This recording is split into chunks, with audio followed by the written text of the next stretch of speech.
All right, we're gonna put our distributor drive gear in. I've got the 2 shims on there, and then obviously at the end you want to have that spring. All right, so I'm going to go over a couple things. We want the number 1 cylinder to be top dead center. All right, for one, our number 1 rod arm is going to be pointed up, but 2, you're going to have both of your lobes on your camshaft are going, they're not going to be in the up position. All right, so that means there's no pressure put on the valve springs, like they're released 100%. But then you're going to take your distributor, and I mean, normally you've got the number 1 center, the number 1 cylinder at top dead center. It's going to be pointed, you know, over here, right?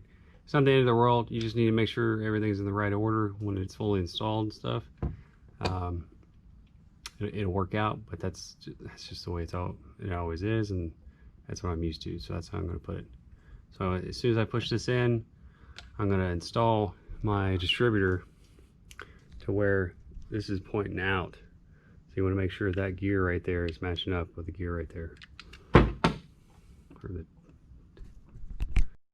All right, so this distributor drive can kiss my freaking butt.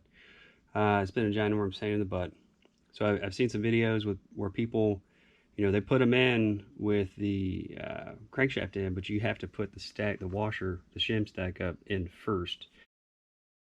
You know, you use a long screwdriver, hold the washers at the top and let them fall down. But first you would coat them with some grease or some, even, you know, assembly fluid will work, something sticky. Yeah, so I'll go back over this. This is the position that I want number 1 to be, you know, top dead center. I'll show you what I've got for top dead center, so that these wires can be back and kind of out of the way, not visible. It's more of just a prettiness look. But something you'll notice, you can't really see it on the distributor drive gear, but you have a little C and a big C. So you want to make sure that you've got the little C on the little C side. So I'm going to stick the spring back in and then stick this back on and tighten it down to where it doesn't move. So right now I am at top dead center.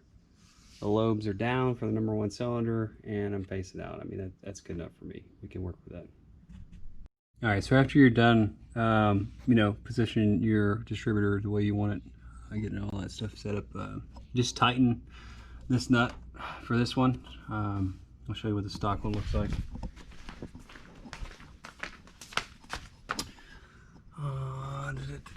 The stock one, the clamp's just right there. But just you know, tighten it. Don't get too crazy with it. Just snap some stuff, but I don't have a torque for you. I apologize. The book I used doesn't have a torque, and yeah.